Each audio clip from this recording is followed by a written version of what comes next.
Good evening, everybody. Thank you so much for joining us on this Zoom panel discussion hosted by BARC and the NIS, the National Insurance Scheme.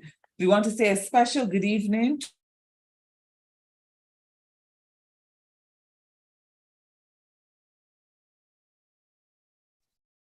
and the moderator for this evening's discussion. We start at around 6:31 and we should finish around another hour and a half or so. Before I get into introducing our guests and our president, Marlon Rice-Bowen, I just want to remind you that the presentations will be first, and if you have a comment or question, we want you to use the raise hand icon. For the duration of the presentations, we also ask that you keep your audio muted. Once you raise your hand using the raised hand icon, then we will entertain your question or comment. So I say a special good evening to the NIS team. Good evening to Rawdon Adams, who is the Deputy Chairman of the NIS, the Director, Kim Tudor, and the Consultant Actuary, Derek Osborne. We're hoping that the Minister, Colin Jordan, will be joining us, and when he does, we'll let you know that he is in the chat, and we hope he'll be able to say a few words as well. We also say a special good evening to the NIS communications team, and of course to the members of BARC and the members of our board. I'd like to say good evening to our president, Marlon Rice-Bowen, and now I'm just going to scoot over and give our president an opportunity to say a few words of welcome. Thank you very much, Dale, and a good evening to all. Directors of BARC, Deputy Chairman of the NIS, Rawdon Adams, Director of the NIS, Kim Tudor, Consultant Actuary, Derek Osborne, Board Member of the NIS, Tony Walker, members of the Communications team, Alison Saunders, Dominic Franklin, Roxanne Branker, and members of BARC, a good evening. BARC welcomes this opportunity to give its members, indeed all seniors and even the 40 plus, now eligible to become BARC members, to hear from the NIS officials on the pension reform that is being undertaken and to present their views. This is a critical issue to those already beneficiaries of the scheme as pensioners, and is even more critical for those who may think retirement is a distant matter and not of a major concern at this stage of their lives. BARC has several concerns that may be outside of the perimeters of this evening's discussion, but which we will make known. One, BARC wants the issue of a national retirement age to be discussed and agreed on, since this can eliminate the confusion that currently exists between a company's policy and the national guidelines. Too many pensioners are disadvantaged because of this lack of clarity. We want the government, as we stated back in March of this year, we want the government to address the issue of double taxation on pensions received from approved pension plans, which was brought about by the removal of the tax deductions for contributions paid to approved pension plans from income year 2015.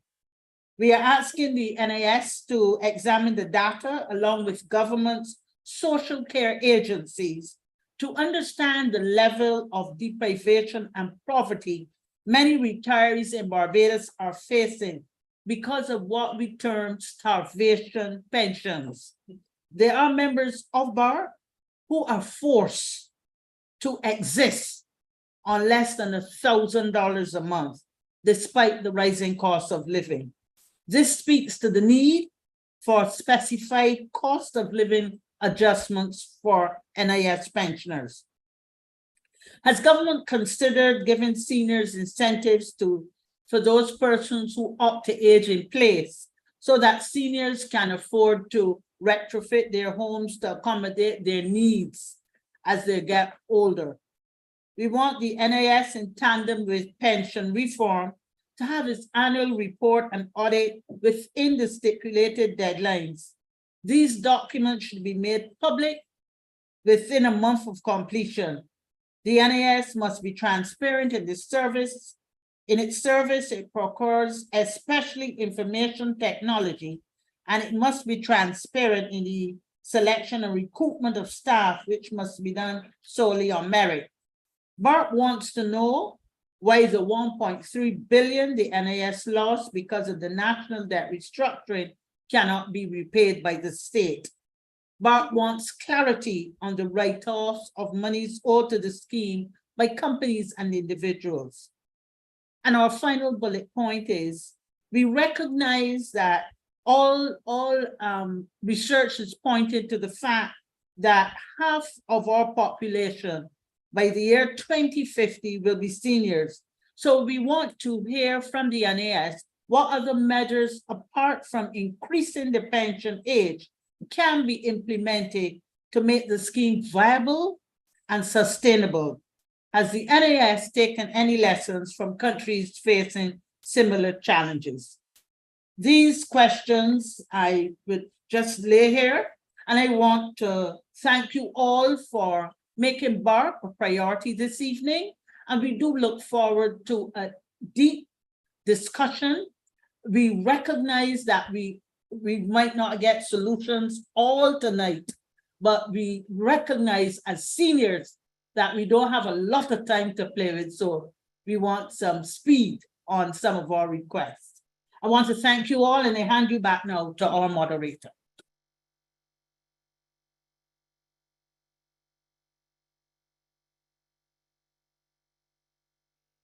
Thank you so much, Madam President. And I'm now going to hand over to Rawdon Adams, who is the Deputy Chairman, to make his presentation. Mr. Adams, are you ready? Hi, good evening, everyone. I am ready. Thank you so much. So just go ahead, and we're very anxious and excited to see your presentation. Thank you. Let me just begin by thanking you for the invitation. I think the intros were done very eloquently by the President. She raised a few points there that I hope I can cover during the course of the presentation. Many of them are common questions that we've faced as we've been presenting to. I'm not sure how many of these we've done now, Kim. I don't know if you're keeping track, but quite a few of them. So we can give you some replies. They won't always be the answers you want. But for sure, we do have information that will form. So I'm just going to share my screen now in order to bring up the presentation.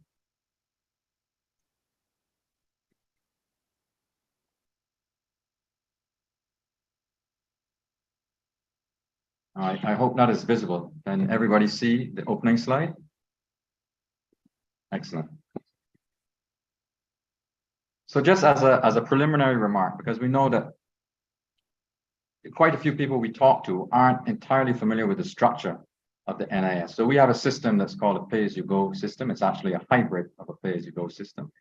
What that means is that the contributions that are received at any given time from those who are working go out almost in real time to those who are in receipt of benefits, pensioners, for example. Sometimes those are in balance, but usually it's either the case that those contributing are contributing more than has to be paid out. That will be a surplus situation. Or the opposite, where the benefits that are being paid out are greater than the contributions coming in. That would be a deficit situation. So when there have been surplus situations, that surplus has been put aside in the National Insurance Fund and invested for a rainy day. So with that opening, I'm going to show you two slides here and put them in this context of those couple of remarks I just made. So I'll start with the one on the right-hand side that's labeled pay-as-you-go and contribution rate. This is showing two lines. The green line is the actual cost of our system, and the red line is what we contribute as a percentage of insurable earnings. So we contribute about 18% of insurable earnings, but the real cost of the system is higher. At the moment, it's about 6 points higher, 24%. Now, the demographics are such that the difference between those two lines, which is a deficit, deficit is expanding. And you can see by 2040 and 2044 or so, it gets up into the mid 30%. Now that's not a situation that is tolerable. We can't have a contribution rate that gets above 30%. But this is what's happening at the moment. We're running a deficit situation. Now, on the left-hand chart, this is showing the impact of that deficit on the fund, that fund where our surpluses have been parked. Now, today, the fund is worth about $4 billion. But as that deficit situation continues, it becomes smaller and smaller. Now, the three lines there are the actuary's estimates, a pessimistic estimate, a best estimate, and an optimistic estimate of how long those surplus funds that are in the fund will actually last.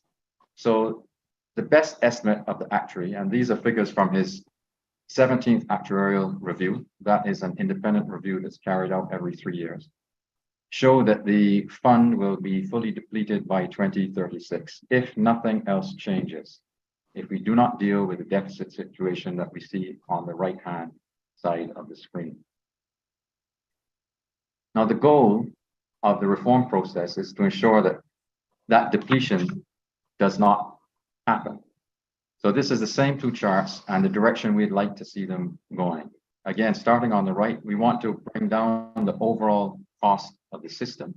And in so doing, we protect the fund that's really there for a rainy day, and today is such a day, but we have to make sure that that fund is fully protected. I just want to pause for a second to say that this is not just a financial objective we're trying to achieve, it's also a social objective. I'm sure many of you on the call know, perhaps better than me, because you have longer memory than I have, the important role that the fund and the scheme has played, and I mean socioeconomic role in terms of protecting our society generally from stormy seas. Now, the next slide is emphasizing that. We know that this fund and the whole system is a central protection for our society, and it's considered so important that a minimum pension level has been put in place, and that even where someone on a low income has contributed for a very long time, they will be bumped up to that minimum if their formula pension is inferior to that amount. So this is, I want to say this is more than simply a government policy. I think this is a social policy, that we have a safety net that has been established, that we're committed to, and that those who took part in this revitalization process were extremely conscious of when they met and they considered what all the options available to them were. Now, the overall objectives of the reform are really to do four things, but three that are fairly obvious. We want to make sure that the benefits the system pays out remain adequate. So I mentioned the minimum pension level, the minimum pension guarantee. We know, despite the fact that it can be considered a modest amount, the minimum pension of $1,052, I think it is at the moment, is well above what the IDB, the Inter-American Development Bank, considers the poverty level in Barbados. Now, I don't say that to offer it as comfort, but more to recognize that we had an independent organization come down to Barbados, and it was in 2017, and do an 11 parish analysis and sample of how people were living. I think the very same sort of analysis that your president was alluding to in our opening remarks, to understand just how widespread poverty was. And they came up with two lines. One that is an absolute poverty line, that's really people who are living in abject situations, and a poverty line that they established at the time of about $642. So even with uplift to allow for inflation, we know that our minimum pension is still well above that. A second objective is that contributions remain affordable. We know by comparing with our peers in the region that our contribution rate is relatively high. I believe it is actually the highest in the region. And when you compare it to international peers from wider afield, we're not the highest, but we're above average, is how I put it. So we felt as a core group when we were going into this that we had to be mindful of just what contribution rate would be not only affordable but tolerable. Because if you raise contribution rates too high, people will simply decide not to participate in the scheme. And of course, the third objective on this page of financial sustainability is really key. The opening charts kind of set out the pressure that's on the fund. We need to push out the sustainability of that fund for at least a quarter of a century. And we have to do it in a way that doesn't bring us back to the same position in 10, 15 years. We want to put in a set of reforms that deal with this problem and deal as far as we can determine at this stage with future problems as they arise. So you'll see in that column, there's something called an automatic adjustment stabilizer. I'll talk about that on a slide that a bit further on, but the idea there is that we put in place a requirement that timely action is taken when the NIS ship, if you like, starts to go off course.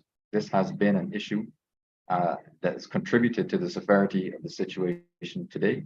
I think it's fairly well known that the deficit situation between benefits being paid out and contributions coming in first started in 2014 and really took hold in 2016, and it's been there ever since without any particular correction being made to it.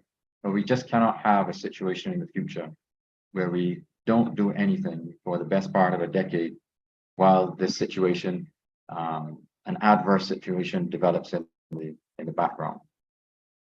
Now, we also knew coming into this that there are certain other things we had to take account of. We could not produce recommendations that look great but couldn't be implemented by the administrative system that we've actually got in place.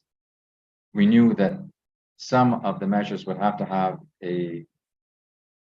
optimize their transition. You can't just change things overnight. There has to be a phasing in the measures. So this is something that we've taken care to look at.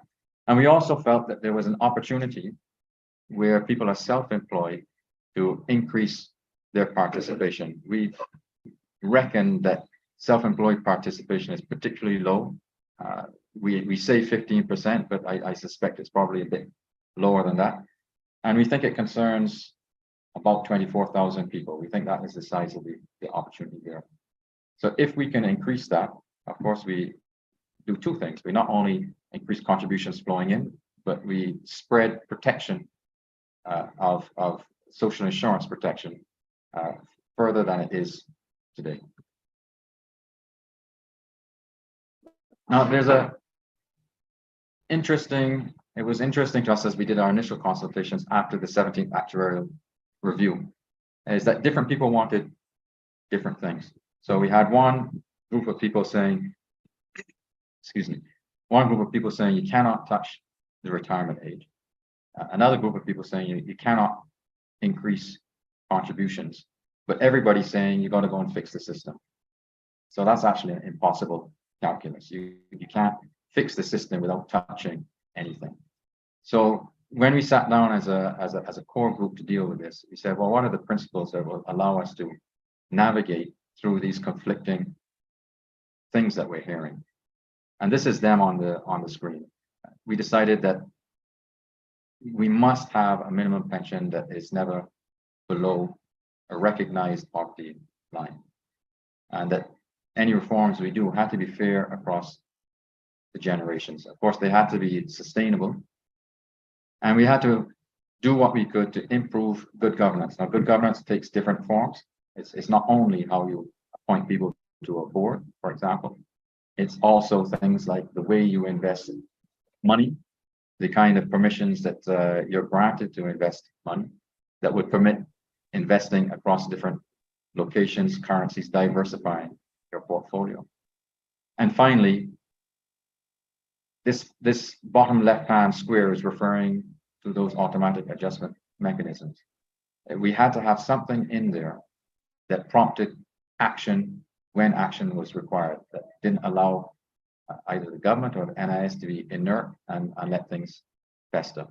So these were the guiding principles that we used to navigate through the conflicting information we were given. Now, when we actually began modeling the various options that we could use, we had to have a way of scoring how those options impacted certain factors. And these are the factors. We had to understand what it did to affordability, sustainability, adequacy, those things that I mentioned before. We had to understand the rate of return to contributors. That is to say, what they were getting for their money. If it's too little, people will not want to participate in the system. And if it's too much, people will want to game the system. And we could see that that was happening in some cases. We also had to ensure that the costs of administration remained affordable, that we could do any changes relatively quickly, that they wouldn't cost a lot to implement, and that the overall implications, the fiscal implications for the state, for the government, and that is to say for the taxpayer, weren't overly severe. So with that background, I'm going to go into the reforms that we actually undertook. Now, in our system, there aren't 100 things that you can tweak, and there's no silver bullet. There are really two areas you can look at: costs and revenue. Now, on the revenue side, the three buckets that you can look at. The first is the contribution rate. We put a red cross there to indicate that we didn't touch that. There's no change to the contribution rate. And a couple of slides from now, I'll explain why we did that. Then there's compliance, or as we've been told to call it, adherence, because that's what is done in the medical field. If you ask people to adhere, they're more likely to do it than comply. But really, that is about collection of contributions. And we decided that we must improve that. We have to have a heightened focus. We know that the difference between the amount of money on the schedules that are submitted and that is collected is significant. Historically, we think that we collect between 81 and 87% of outstanding contributions. That may sound quite good, but it still leaves a lot of money on the table. In the short term, we think that is leaving between $40 and $70 million every year outstanding. And we have to go after that money, both the arrears and what is due in any given current year. And the third item under increased revenue is investment returns. Now, it's clear when we talk to people, they think it's fairly easy to increase the return on a portfolio. It's not so simple to increase. There are two broad factors. One is you have to have fairly wide set of options, things you can invest in. And until very recently, the fund was limited to investing mainly in Barbados. And that's why today it has about 81% of its portfolio Barbados. Now, that's a lot of eggs in one basket. And I expect you may have seen a press release from the NIS saying it had been granted permission by the central bank to acquire US dollars to expand and diversify its portfolio. Now, that's very important. First, it's a question of lowering the overall risk of the portfolio. It's that same idea of all eggs in one basket. And secondly, it opens up the investment universe, the other things that can be actually have money placed in them and earn yields.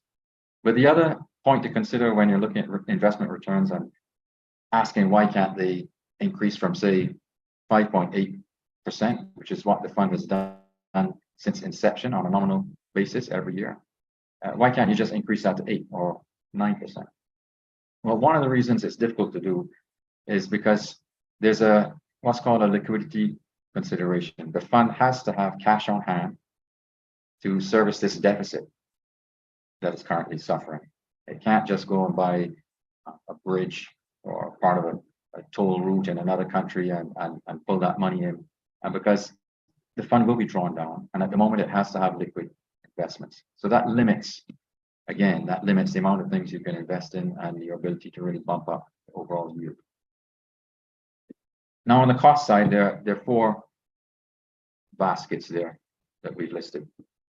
There's the smaller average new pension. This is to do with the speed at which we are accumulating our weeks, our rights to a pension. The second item is starting pension later. This is the pensionable age increase. The third, again, this is an overlap with what your president said at the start, cost of living adjustments. There is a cost of living adjustment anyway built into the pension. There's going to be a 3% increase this year, but then there's going to be a cap of 1.5% unless inflation runs above 3%. I think it is for an average of 3% over a certain period, and the actuary will be able to give the full details when I finish the presentation. Now, in that case, if inflation is particularly aggressive, we take advice from the actuary, and a higher adjustment would be made. And the final basket on this one is increased eligibility requirements. This is the number of weeks it takes to qualify for your pension rights. At the moment, it's about 10 years, 500 weeks, and it's going to 750 weeks, 15 years. 15 years. Now, that looks like a large increase, but in many nations, it takes almost 30 years sometimes to qualify for a minimum pension. And in some cases, that's only a partial minimum pension. We are still allowing, with 15 years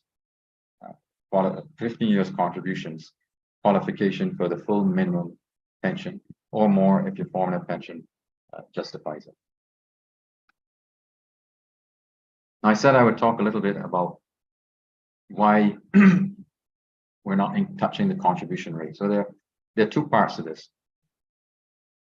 The first is this chart. This is real data from the NIS database. We know that our pensioners are living longer. That's a good thing. We have had questions when we show this chart about NCDs and the impact on quality of life. We don't have hard data on the impact of NCDs in Barbados, but we have looked at studies abroad in the US and UK in particular, which show that overwhelmingly living longer is still living longer healthily. That's not to say everybody is living longer healthily, but on average, as we live longer, we still have good health. This chart is saying that in the year 2000, those people who retired then and the retirement age was 65, more than half of them still alive and are still drawing their pensions at age 86, 87, 88. Now, that's important for two reasons. One is that, of course, that represents a financial strain on the system, but it represents a strain because some of the actuarial assumptions are that we will spend 15 to 18 years in retirement. And here we know that we have some pensioners already going beyond that. So our assumptions have to change. The second part of this is how many pensioners are there? So this chart here is showing on the red line growth in pensioners since 2004, and pension numbers have actually doubled. So the amount of benefits being paid out has also doubled. Now, alongside that, we're showing a green line, which is really where our income comes from. It's what have our contributors done over the same period of time. And those numbers have fallen by about 6%, a little less than 6%. So you've got a situation here where your expenditures double while your income is shrinking. Now, there's an interesting page in the actuary report. I think it's page 25. There's a table, and it translates this into overall numbers. These trends tell us that by the mid-2030s, it's not so far away, the deficit attributable to this trend, to these demographics, will amount to about $500 million a year. And that's a deficit that's doubling about every 12 years. Again, if we do nothing, by the mid-2040s, it's $1 billion. These are very big numbers. You know, I mentioned compliance earlier, where we're talking about $40 to $70 million a year that we have to go and collect. But these numbers here are the real crux of the matter. We are aging, and it's having a huge impact on the NIS. Some of you may know that when the system started in 1967, the median age of Barbados was 20, it was shade over 20. And today it's just under 40. So our median age has doubled. And our economy, which is one of the reasons this green line is pointing downwards, has not had a great run in the last 15 years. On average, economic growth has been less than half of 1% if we include the COVID years, less than half of 1%. When this system was put in place in the 60s, every year on average in the 1960s, the economy expanded by 6.8%. This is really quite dramatically different from what the scheme knew in its early years, and indeed what it was designed for. So the situation today, if you look at the third bullet point, is that as little as 18, 19 years ago, we had more than 5 contributors for every single pensioner. Now that number is at 2.3. So this chart really drives home the demographic problem, but also tells us if we did think we could solve it by increasing the rate of contribution, we'd have to come back over and over again because those contributor numbers are declining to raise it some more. It's just diminishing returns. You cannot fix this by increasing the rate on contributors alone. And since it's already relatively high, those two factors were why we decided that it was not part of the solution.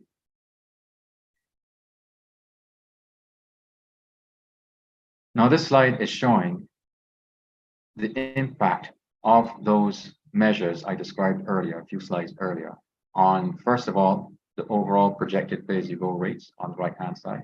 That's the overall cost of the system. Now, the original line I showed you, which was green, and I'm afraid it's black in this chart, is shown, but below that, the yellow line is showing what happens with this set of reforms.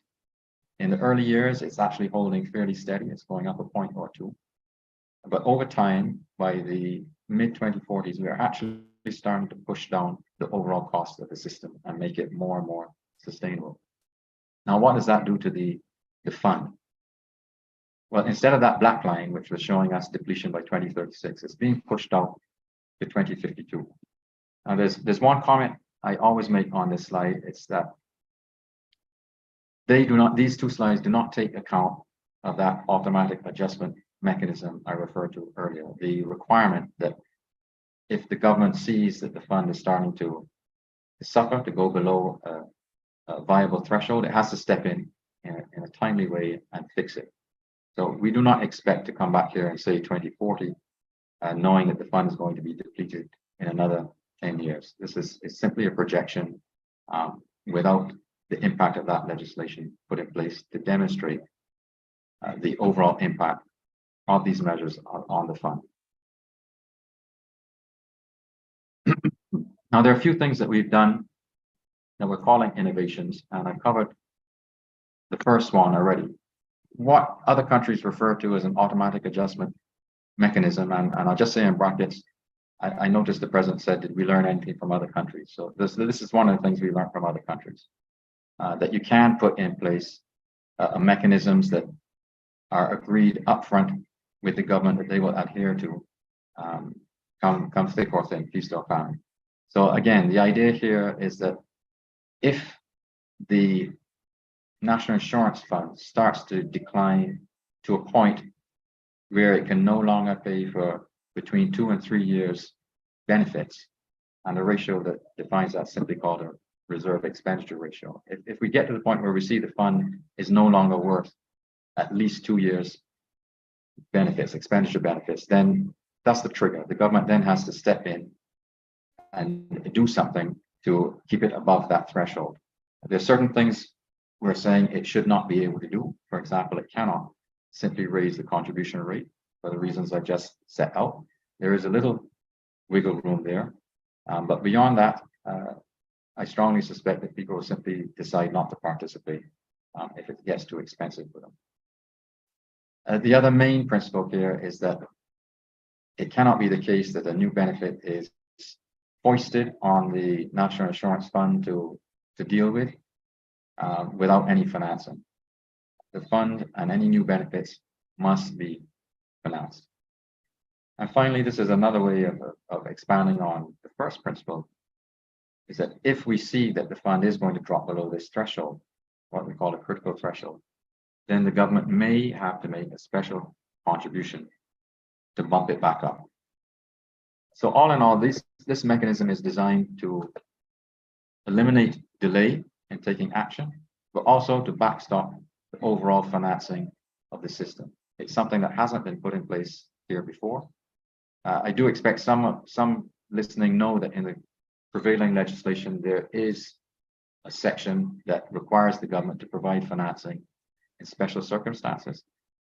But those circumstances are temporary and any financing has to be repaid. This is something quite different and quite fundamental. The second innovation refers to that press announcement I talked about earlier, that the Central Bank of Barbados has agreed to allow the NIS to purchase $40 million of US currency. It's expected that this will be a rolling agreement subject to annual review and prevailing economic circumstances. There are other conditions attached to it that you can see right there. But one of the reasons this gets to be described as an innovation is that the last time it happened, I'm told, was 2008, 2009. So for a very long time, the fund has been limited to putting its money into Barbados. And from a diversification point of view, that is not the wisest and most comfortable place to be. We've had examples of that. Volcanic eruption, we've had a hurricane hit us, we've had a debt restructure, which was not the NIS's doing. I'll put in there because we're often said, why did NIS cut it? NIS didn't cut it. But all these things tell you that you really should not have all your eggs in one basket. And this is an important way to stop that happening in the future. If this agreement is renewed on an annual basis over the course of 12 to 15 years, it really does add up and allow the fund to diversify its portfolio in a very significant way. Now, the last slide I'm going to talk briefly about before asking the actuary, Derek Osborne, to expand on it, because he gave us a lot of guidance in how this should be designed and put in place, relates to expanding coverage for the self-employed. Again, this is both beneficial to them from the point of view of having insurance and beneficial to the fund in terms of collecting contributions. So Derek, if you would do the honors and just talk us through this one, please.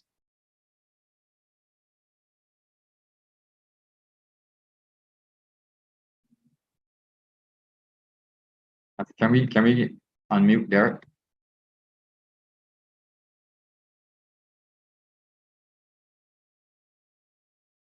Okay, thank you. Good evening, everybody. It's a pleasure to be with you. And yeah, so this innovation really is for reasons other than sustainability. Right? If you think about the number of people who are now more and more becoming self-employed, they're driving ZR vans, taxi drivers, lawyers, doctors, farmers, the gig workers, younger people. Right now, NIS is very complicated to pay. There's a requirement that you have to pay once a quarter, different color form. You write your name, the number, the quarter, and so forth. And then you must pay by a certain amount of time, and you must pay a certain amount of the same amount every quarter. But people who are self-employed don't work that way. And so, as I think Rawdon mentioned at the beginning, we believe that only 1 in 8 or 15% or less of people who are self-employed contribute regularly today. But they all were looking for help and support from the government when COVID hit, and they couldn't, and they had lower income. So the innovation here is a new way of having them contribute. So along with better education as to the benefits that being a participating person is with the NIS, the idea here is to simplify the payment process. Right? There's no more requirement to have to fill a form out. There's no due date.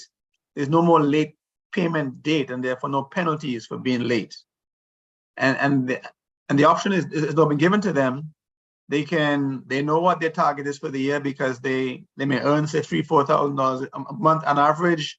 They multiply by 17.1%, which is the combined rate for NIS and for different levies. And they have a target in mind for the year. And then they can pay all of that on January 2nd when the doors open at NIS, or they can go online in their pajamas and pay it on January 1st if they have the money, or they can pay all December 31st. Once it's paid for during the year, that payment is good for that particular year. Behind the scenes, NIS will convert that into what NIS traditionally needs for benefit calculations and eligibility, number of weeks, and earnings. So it's really a simplified way of having them to go online, easy pay, send a check, go to the window with cash. But ideally, we want them to do it, on their flexible time whenever they wish. And this is not to help the fund sustain longer. This is to help more elderly Barbadians have that secure income in old age. Because if they register and they contribute long enough, they'll qualify for that secure pension until they die. And the final point here, which is one I think we underestimate the real good in, and that is the lack of coverage right now for employment injury benefits for the mechanic, even for the ZR driver, for even those who work in white collar positions, right? Things happen. People fall off chairs, you have car accidents, and so forth. And so this new benefit for the first time will be added to self-employed persons with no extra contribution increase. And so they'll be fully covered for only one benefit they won't be covered for, and that's unemployment. And we don't think we're ready yet to provide unemployment benefit to people who are self-employed. It's difficult to assess, but there's one country in the region who just started, and so we'll see how that goes for the next few years before that comes up as an option. But certainly this innovation is to enhance self-employed coverage so that more and more of the self-employed persons, as they get older, are going to have that secure income coming in for the rest of their lives.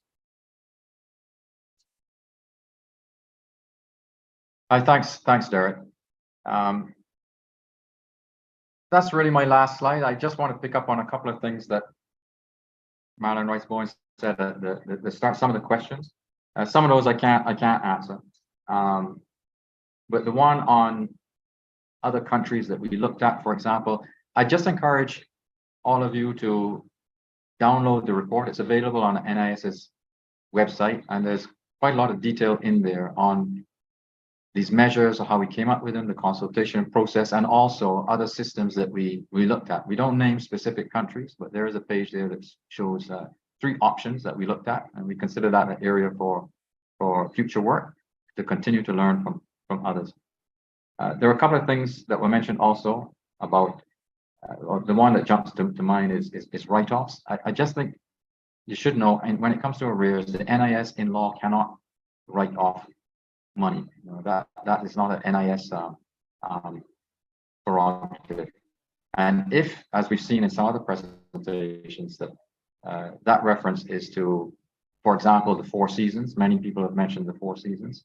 I will say now, before the questions come up, that the NIS exposure was $9.2 million, and all that money was repaid at the time of the debt restructure.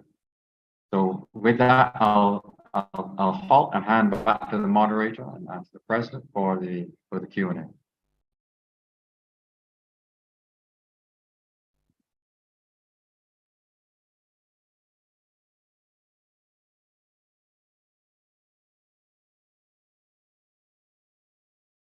Thank you so much.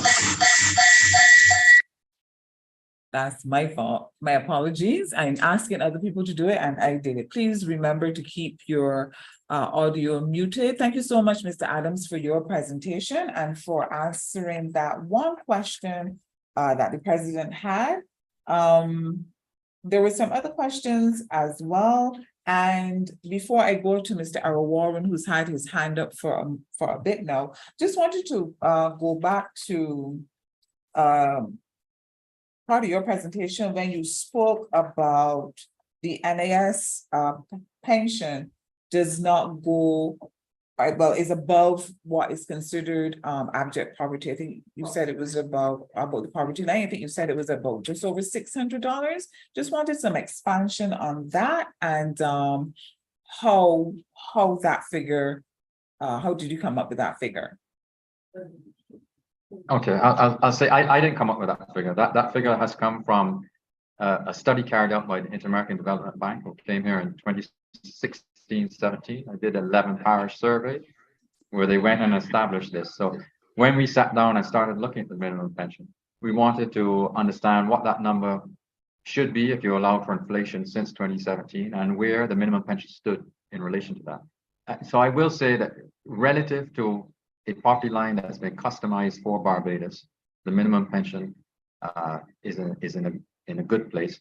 But also, if you look at regional comparisons, we are, I think, comfortably the highest minimum pension in the Caribbean. Trinidad is second. I think it's around, in US terms, I think they're around 430 US, something like that. We're at 526. Bahamas, I think, is then the next one. I can't remember the exact amount, but 380-ish seems to ring a bell, but the Actuary could confirm that. So both in relative and I'd say absolute terms compared to our peers, that's the context that the minimum pension sits in. I think you're on mute still. My apologies. All right, so for 20, can you hear me now? Yeah, okay, for 2016, you said that study was done in 2016. So based on the experience that our members are having with the figure that was noted by the president, which was about $1,000 average for our members, and what we call the starvation pension, is the NIS looking to do any more recent research, especially in light of rising cost of living? Because you said that figure was from about 2016. Yeah, that study is 2016, 2017. Right. When we did our analysis, we allowed for inflation since then. And it's very important, because you remember one of the guiding principles is that the minimum pension must never fall below the poverty line. I would say even fall too close to it. So it's very important that the NIS does update that data, find a methodology to keep it up to date, for the very reasons that you're suggesting. So yes, that is something that will have to be done. The mention of the self-employed, because I know there's been a lot of conversation around that. We've heard some of the members of those who are self-employed said that they don't see any benefits. So it was interesting to see Mr. Osborne's presentation about those innovations for the self-employed. I noticed for injury, you're looking at benefits for those who may be injured if they are self-employed. Just for clarification, does that come under a sick benefit? Because, or two of the areas that we've heard people have concern about is you don't get sick benefits, and then if something happens, for example, when COVID happens and people were out of work, and that's considered unemployed. So do they get unemployment benefits as well? So I just wanted some clarification there.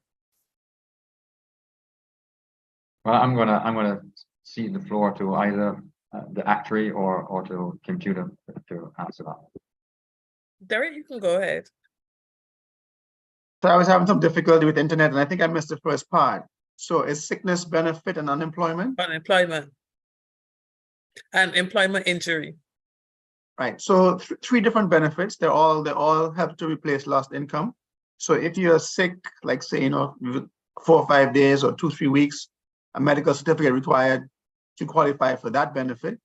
That benefit is maximum 6 months long, and that's typically average maybe 12-13 days for that particular benefit. Employment injury is similar, but it has to be a result of an injury or illness suffered while in the course of employment, right? And much fewer claims every year for employment injury.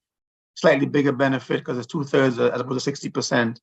And again, most of them end up only a few days or a few weeks. Unemployment, on the other hand, is one where you are no longer asked to come to work through no fault of your own, because the employer either closed business or it's a temporary layoff. Well, that situation, for example, COVID was a great example. So no fault of the employee's doing. It wasn't illness, it wasn't injury, just that the employer had no work for you essentially, either temporarily or permanently. So all different benefits, they fit different needs. And I will say that in Barbados, we have all of the benefits that the ILO recommends to replace lost income. right? There's the sickness, maternity, employment injury. There's an invalidity pension. If you have a permanent disability, there's age pension, and then unemployment. So whatever can go wrong and force you to lose income while working, NIS is there for you. Maternity, I'm being asked, maternity for the self-employed, would that come under? I see. Yes, they are. Yes, they are covered for maternity. Yes, they are. Yep. Okay. All right, Mr. Adams, you spoke about adherence rather than compliance. You're not raising the contribution rate, but you have to collect those monies. And you spoke about adherence rather than compliance. So I'm just wondering how NIS is going to be able to do that. Some people think that Barbadians respond to punitive measures rather than asking them to adhere. So how does the NIS intend to go about that? It's not only Barbadians. Again, another country we looked at had the same experience. But I'm gonna ask Director Tudor to respond in detail to that one about how we're gonna do it. Okay. Yeah.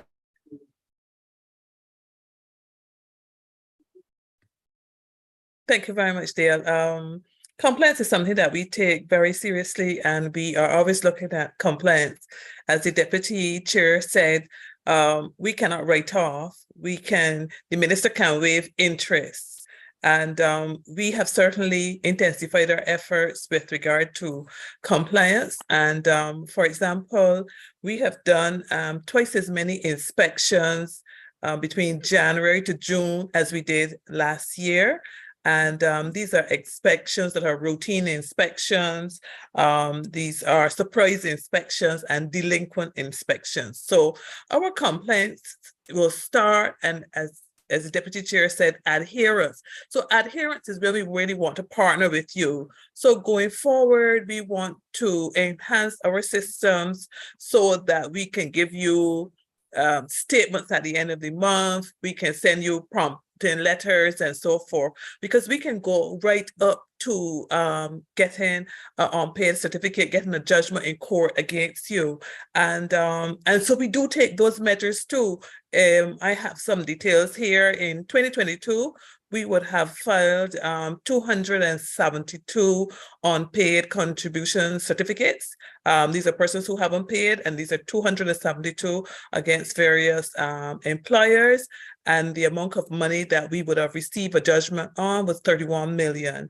Today, for this year, so far up to July, we would have filed 153 certificates, and with an outstanding rate of $20 million. So there are all the measures available to us, and we're continually taking these measures.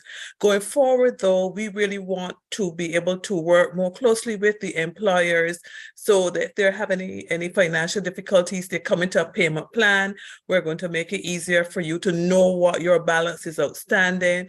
Also, on the other hand, with employees, we do have a portal where employees can go and see that contributions are being paid for them. You know, over the years, we would have heard, and we do have situations where a person said, my employer has been taking it out, but I haven't seen it being paid. You know, it wasn't paid in when they came for a benefit. So those things are there, and we are going to be working closely with both the employee and the employer to increase adherence. All right. I want to go to Mr. Errol Warren. Mr. Warren, thank you so much for your patience. I've seen your hand raised now for a little bit. Thanks for your patience. Please go ahead with your comment or your question. Yes, well, both really. And I'd like to thank the presenters for their contributions. But I think they have not addressed two of the main issues I think there are with the fund. One is the fact that the fund cannot continue to be viable if it is used as a piggy bank by government. So where the directors are, in fact, chosen by government and directed what to do with the fund.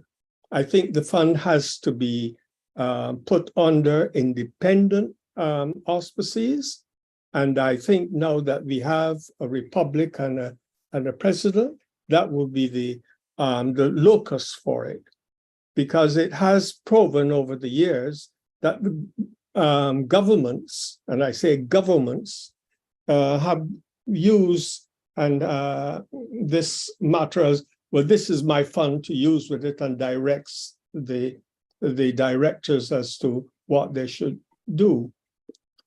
And this extends, I am afraid, and it wasn't addressed in the presentations, this extends to government and government organizations who are one of the main culprits in deducting workers' contributions to the NIS fund, and they're not paying them in.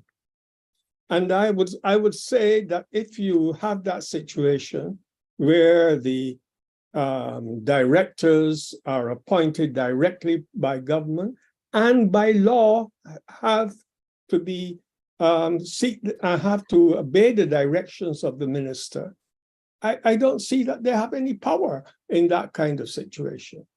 I think it is time that we dealt with this matter like any pension funds, any private pension funds, where they are handled in a professional manner and not under the whims, albeit that they may say that they're essential, but this cannot continue because it will inevitably deplete the fund. All right, thank you so much, Mr. Waldron. Mr. Adams, in essence, what Mr. Waldron is asking for is transparency in how the fund is used, the funds from the fund are used. Your comments on that? Yeah, I think there were 3 points. I'll start with the last one first about the government not paying in. Again, I know this has been on the airways, but at the time of the restructure, the government cleared its arrears. $469 million went back into the fund. So it may have been the case in the past, but the government is, to my knowledge, unless the director knows better, it is up to date in terms of those arrears. It's up to date. Yeah, I want to say that this is something I actually like to talk about a good deal of governance of the fund. My background is in investment. Clearly, there's a trust issue generally for the NIS that it has got to tackle. It's not all of its own doing, so it cannot set the governance requirements. But I don't think it's fair to say that directors are directed by ministers when it comes to making investments. You know, the legislation sets out the process. The government does have a majority on the board. I think it's 5-4 now under the new legislation, but private sector gets to appoint 2 members. Unions get to appoint 2 members. The whole idea is that it is tripartite. If the minister does make a call, I can tell you if that was my case, the minister did make the call and say, I want to put money into this, there is room to dissent. You can do that in written form if you want.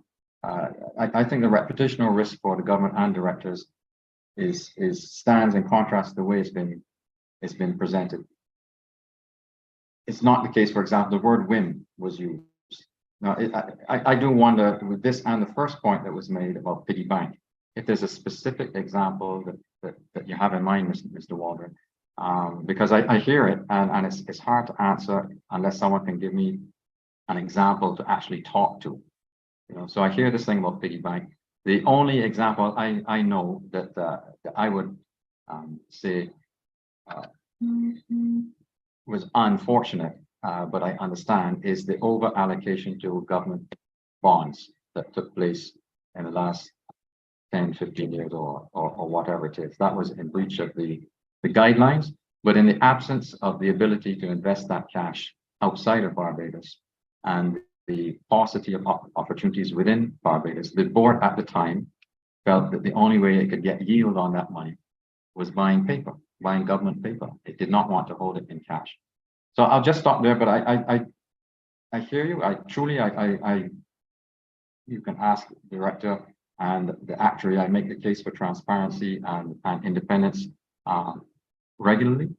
I think some progress has been made, but I really would like to understand what drives the piggy bank comment and the idea that a minister at his whim can tell the investment committee of the NIS to buy such and such an investment or do X, Y, Z with the cash.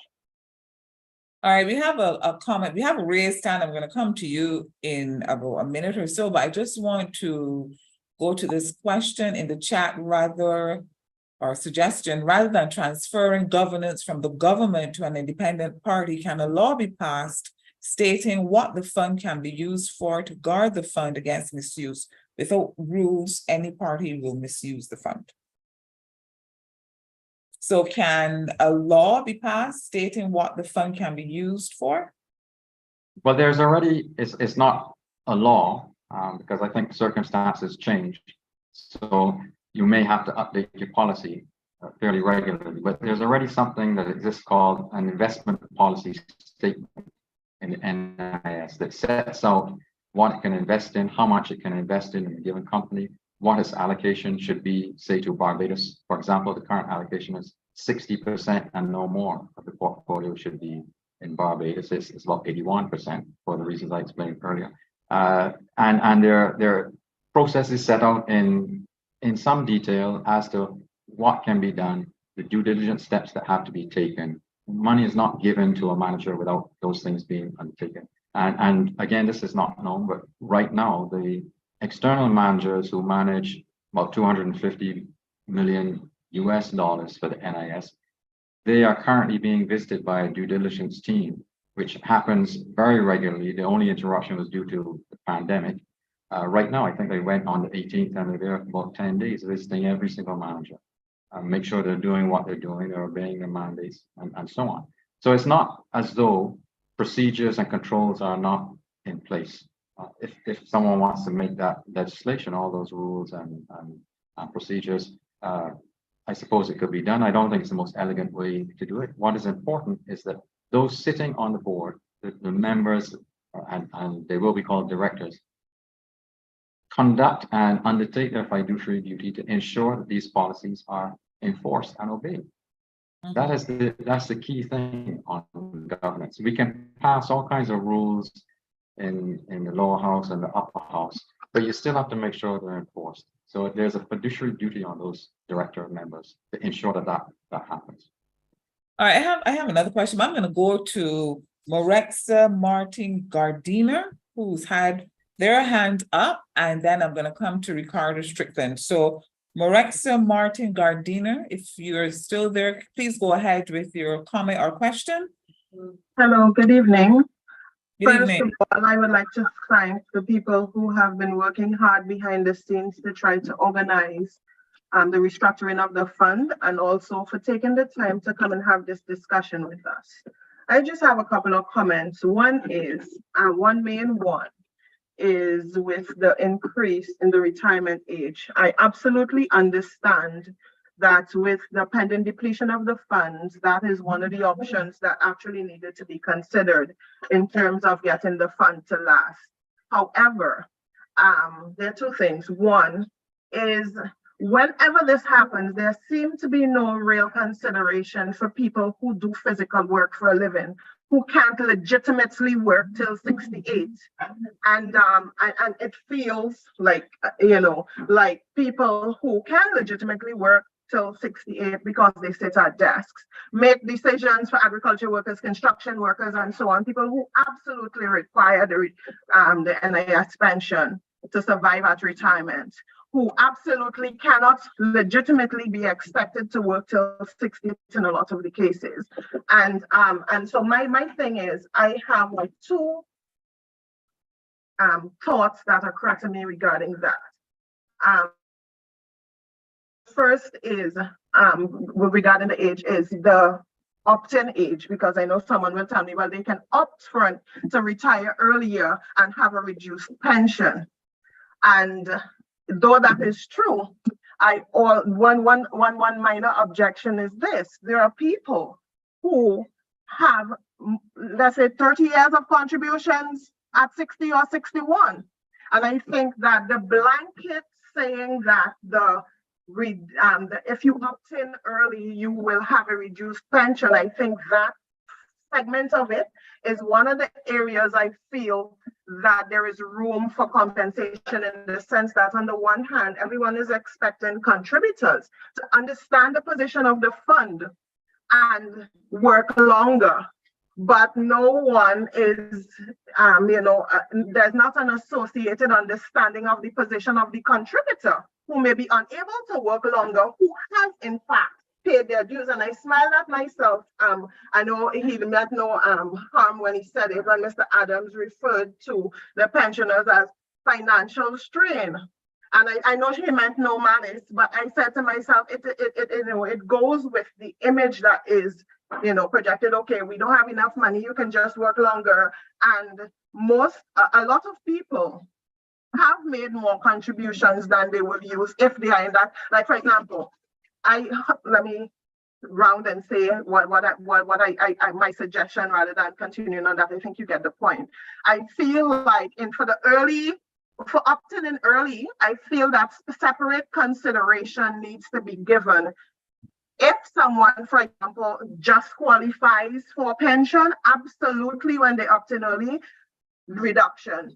But I feel like if someone has more than double the requirement, I think that, and especially if they do laborious work for a living, I feel like they should have special consideration to opt in and still receive their full pension, because they have contributed for 30-something years rather than 15, rather than being disadvantaged by the system. Right? All right, thank you so much. I think we gather your concerns. You think that someone who's probably doing laborious work the age should be reconsidered. Mr. Adams, can you just give us the NIS's perspective on that? Well, I think the differential in age for people who do work different jobs of varying physical demands is one we've heard a few times. That I don't know how we're going to react to it, but I know that it has gone up the line, and it's an area that needs to be looked at. But I think I'd like both the director and the actuary maybe to put their comments on this also.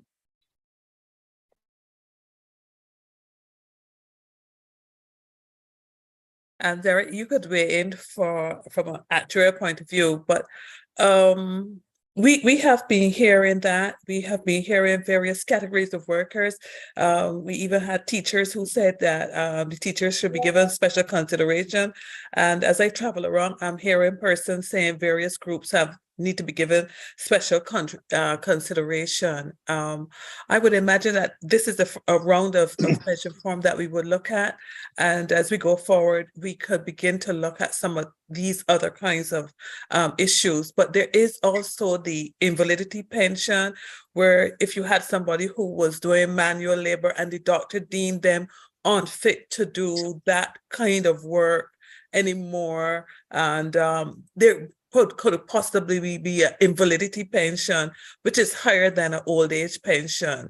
So there is still some remedy, some help for persons who are currently in this situation. Right, thank you very much, Derek. Nothing much else for me to add. It's a great suggestion. Up until now, the age pension has been a blanket age for everybody.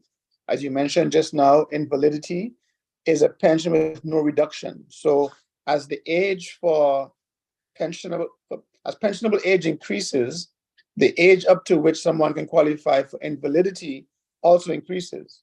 So it will be first 67.5 and then 68. So if the person regularly worked in construction but can no longer work because they have a medical situation, a physical challenge, then they may qualify for invalidity. And that may be a way to deal with it until we get to a point maybe where we can identify certain industries or certain jobs that can be given preferential treatment.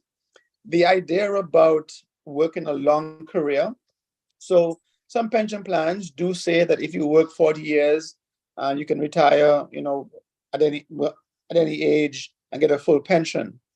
That also can be considered. And as we move into, the reforms, and as they start taking shape, we can see the experience. But again, the bigger picture is to safeguard the fund. And so while I accept that there's certain individuals who may be directly affected negatively by the increase in the age, the objective was general. And so I think as time goes by, we probably could start looking now at the specifics, because if we increase some people's pensions, it hurts the fund. And so we have to be careful how to balance those two. Thank you so much. Okay, thanks so much. I want to go to Ricardo Strickland, who's had his hand up for a while. Good evening, Ricardo Strickland. Go ahead with your comment or question.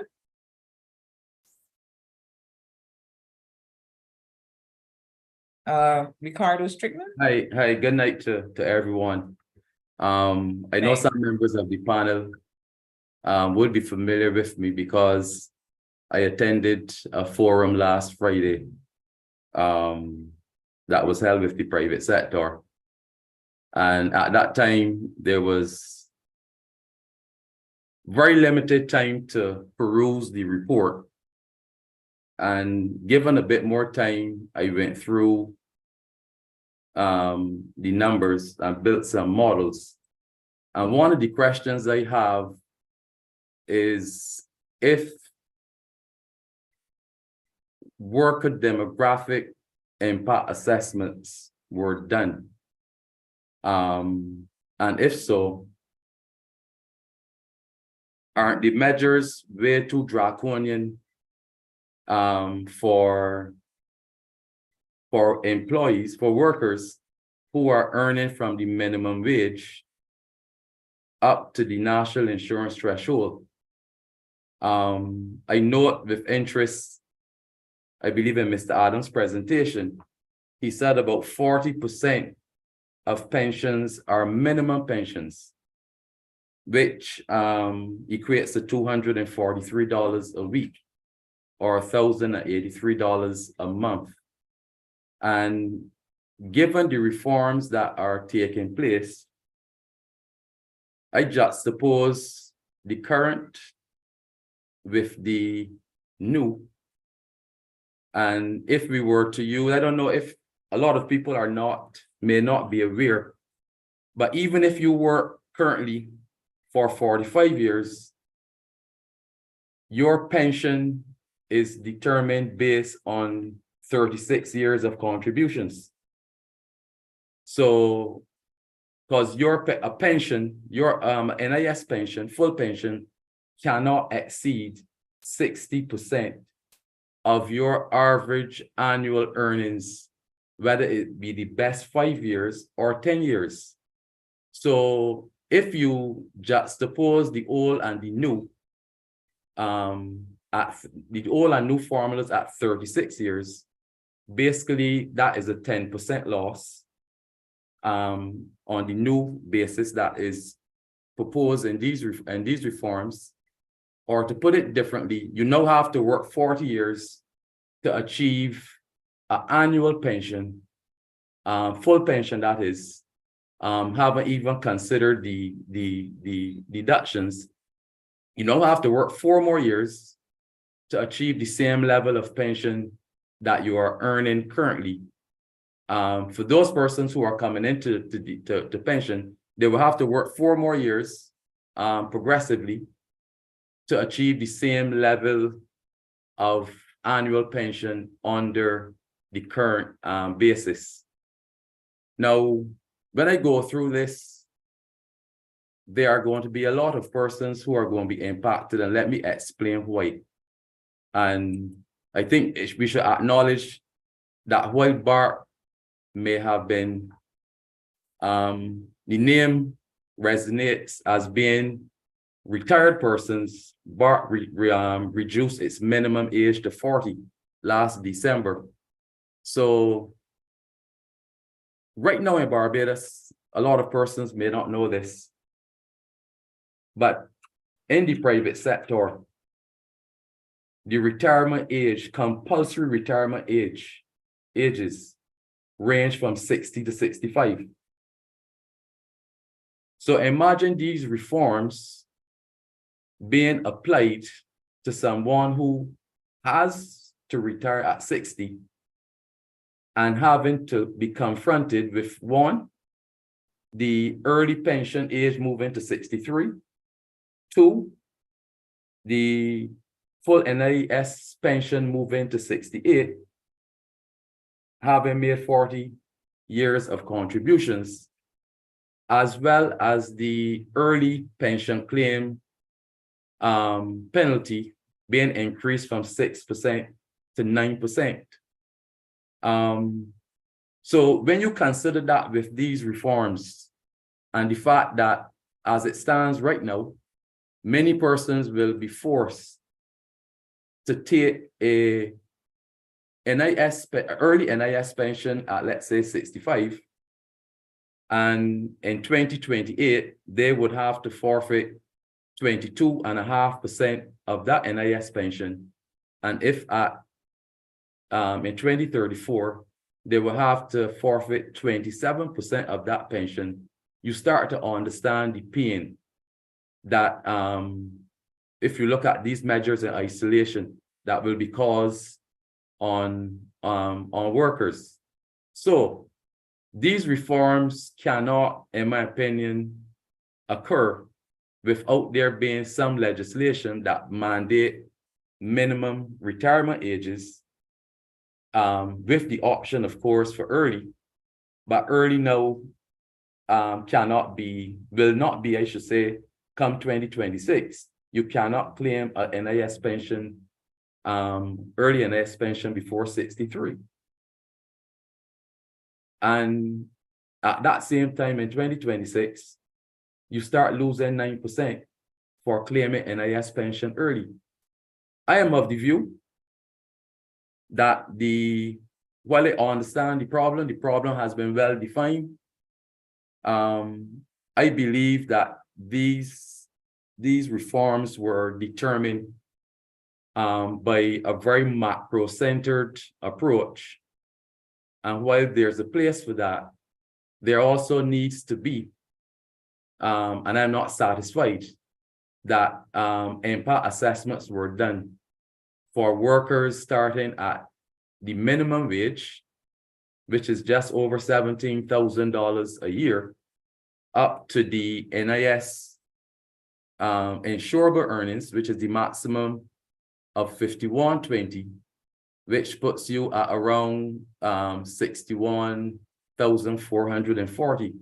When you look at the various scenarios where the maximum contribution 40, and then you go down to the minimum contributions, and you consider this within the context of the various income levels, you can go in $5,000 ranges from $20,000 to $61,440, which is the maximum. No matter how much you're working for, you will start to see a problem.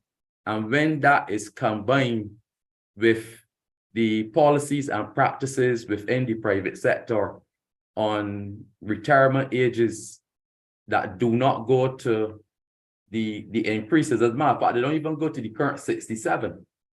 And some of these organizations do not have a contributory group pension plan. So persons are going to be solely relying on the NIS pension, and the reforms are draconian, in my opinion. Now, let me move on, because I know I don't want to hold the show, but I want to make some counter proposals and give some context to it. Now, we have a complex problem with the NIS. And as I indicated on Friday, we are trained, or some of us are trained, when you have a complex problem, in all that you do, you seek to be guided by your values. And in recent vintage, we have been reminded on a regular basis of some of our values. We are all in this together. Many hands make light work. Shared sacrifice. A nation is rated by how well it treats its most vulnerable. We are a caring society. Our people, our workers are our greatest assets. And of course, the most popular of all that embraces all of these is this is who we are. Now, let me jump ahead to what government, in my opinion, needs to do. And I'm speaking of government as a continuum, so I don't want anybody labeling me as anti-BLP or DLP, because these problems occurred probably over the last 20, 25 years. Both parties were in power. So I'm speaking of government as a continuum. Government has been the primary trustee of the Workers' Insurance Fund. I call it the Workers' Insurance Fund, right? It has acted in the capacities as prosecutor, defender, judge, jury, and executioner relative to the management of the fund. In so doing, 1.32 billion were written off in 2018, and 143 million was injected to recapitalize the unemployment fund. Therefore, government owes the Workers' Fund 1.177 billion. Now, there have been two sets of comments made in public.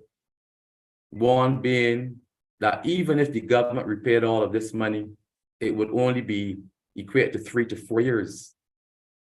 1.177 billion is a lot of money any place at all in the world. And the second comment was that if government repaid the fund, it could cause a devaluation, right? Now, I can't see how government can avoid or could have eliminated adjusting the contribution rates as being part of the solution mix. So my suggestions for government, remember we all in this together, is that the government should repay the Workers' Insurance Fund the outstanding 1.177 billion over 50 years. Government has responsibilities, and that has to be taken into consideration. It can't be paid back over the short term. As I said, it will be credited for 143 million that I injected into the unemployment fund. And the over 50 years, that would equate to 23.5 million per year, starting from 2024, 2025. Some might suggest this is a long period, but government you have to consider government's total obligations. And one might ask, but how will the government find this money? The government just reported that it achieved a fiscal surplus. The economy is supposed to grow, and we are supposed to remain disciplined as we are in an IMF program. When the IMF program is over, the government needs to remain disciplined, because if you can do it for the IMF, then you can do it for the greater good of the people. And remember, we are now a republic, and the republic is of the people and for the people.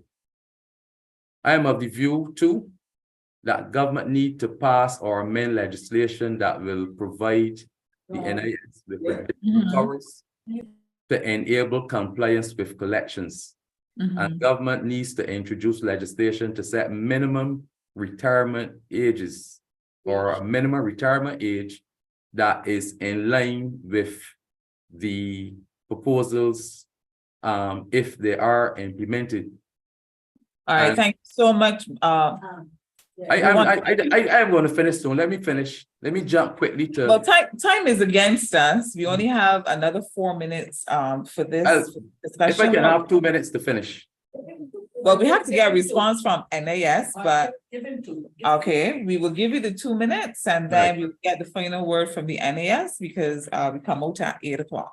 Yes, on the private sector side, the private sector benefited from substantial reductions in corporation tax when Barbados was seeking to come off the EU and OECD blacklists.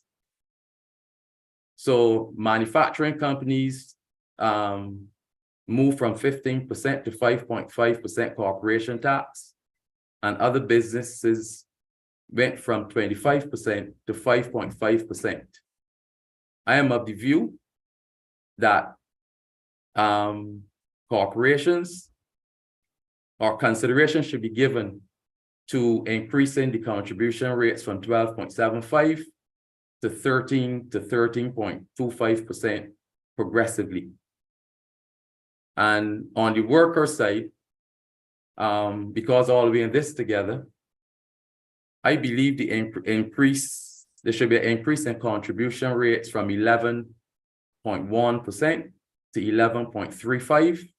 That equates to $3.68 for a minimum wage earner and $12.80 per month for those working up to the national insurance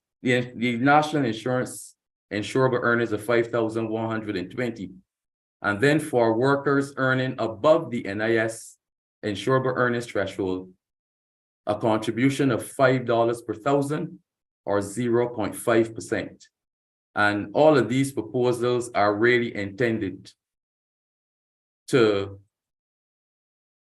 are in support of the repealing of the increasing the NIS pensionable age from 67 to 68, increasing the early claim penalty from 6 to 9, and expanding the wages used from 5 to 10 best years. I know we're short for time. I am prepared to engage anyone who wishes to better understand what I'm recommending.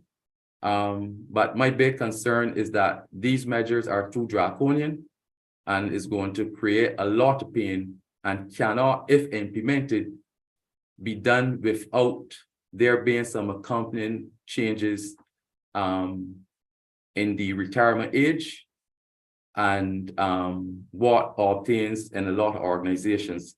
No pension plan, no group pension plan, and compulsory retirement ages of between 60 and 65. I thank you.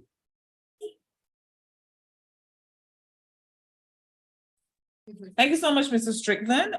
We welcome a broader and deeper presentation from you. My president has asked me to let you know that our anniversary celebrations are happening in October, and this is a conversation that we want to continue with our members. So if you can drop your contact information and a direct message to us, or you can call us at 538-2277 and share your contact information. We would like you to be a part of that conversation. We are to come out at 8 o'clock, but I don't want to close off this conversation without having a word from NIS. Any final thoughts, any comments from the NIS team? Yeah, I just say a couple of things. Nice to hear you again, Mr. Strickland. I made notes the first time, and you raised some additional points there. I think at the BPSA we invited you to submit the detail of your proposals. That was Director Tudor, and we'd be happy to look at them. There are a couple of things there that you raised that are really outside NIS's wheelhouse, and anything to do with the 1.3 million that the fund lost as a result of debt restructure. That is not a lever that the NIS can actually pull at. And you made a point about this was a macro, not micro view. I would just tell you that is not correct. That the core group had people like Marsha Cattle MP, Senator Crystal Drake, Sir Roy Trotman, Justin Robinson. And when we did the modeling, we looked specifically at the income cohorts by category to understand what was going on. And I'll stop there, but I think it's important that I give the actuary a chance just to comment on the modeling and the impact assessment. We took a lot of time when we looked at this, and I think it's fair that we get to outline how we address concerns like those that have just been raised. So Derek, and indeed the Director Tudor, if you want to weigh in on that.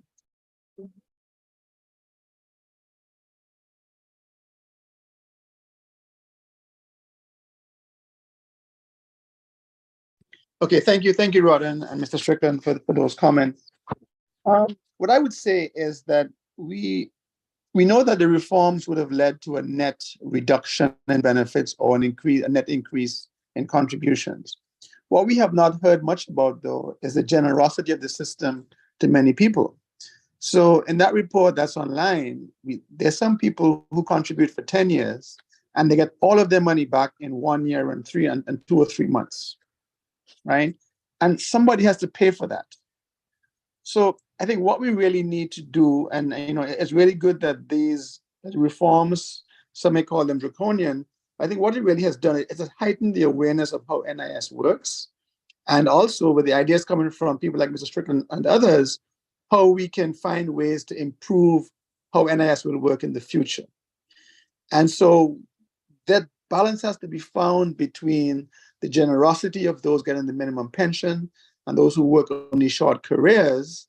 And as we heard earlier from the lady who suggested the ages for the different ages for people who work in hard labor jobs, find a way to balance it all so that together the fund and the system works well for Barbados. Right? So there's more work to do, as the report says, to look at whether there should be an elderly pension for everyone just because you reach a certain age. It's paid for by the state, and you have a smaller NIS that maybe looks more closely at the specifics of certain groups of people, right? And so, I'm really glad for this discussion and the ideas that are coming from, from people who didn't think about this before, right? It's a very important discussion. Barbados has other challenges, and aging populations are going to affect pensions, but they also affect other things as well. They affect taxes, they're going to affect healthcare, right? They're going to affect even education on the other side, with so few schools and maybe having to move schools and do different things. So I think it's a really good time for Barbados to look at the effects of aging on everything, NIS and pensions specifically. Thank you so much to the NIS team. I want to thank you, Deputy Chairman Rawdon Adams, Director Kim Tudor, and Consultant Actuary Derek Osborne. Special thank you to your communications team. I want to thank our President, Marlon Rice-Bowen, who gave the opening remarks.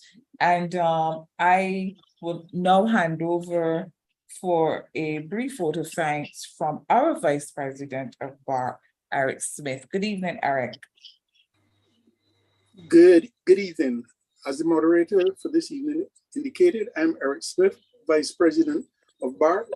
It is my honor and privilege to give a vote of thanks to all those who helped make this evening's discussion possible. First, let me thank all of you who joined via the various social media devices. It shows your level of interest in a critical issue. We would not have been here without the efforts of BAR and the National Insurance Scheme, which jointly collaborated to make this evening presentation possible. BAR has an unwavering interest in the NIS, which goes beyond pension reform. As BAR's constituents, not just its members, form a very significant bloc for the NIS. I extend special gratitude to the President of BAR, Marlon Rice-Bowen, for engaging and ensuring that this evening events happen. I must also thank Kim Tudor, the Director of the NIS, and someone with a special bond with BAR as a former CEO. Thank you to the Deputy Chairman of the NIS Board, Rawdon Adams, for his contribution this evening, which was both frank and insightful. Our gratitude to the Consulting Actuary of the NIS, Derek Osborne, for his erudite input to the discussion. I also thank the management and staff at BAR and the NIS, who all worked quite diligently to ensure the event came off. I must also extend appreciation to our moderator, Dale Forde, for ensuring that the evening discussion went smoothly. But it is you, our audience, that I must offer sincere thanks for taking the time and making the effort to be here, participating in this event, which is of high importance to all of us. Thanks once again to all of you. Please enjoy the remainder of your evening and continue to stay safe. Good night.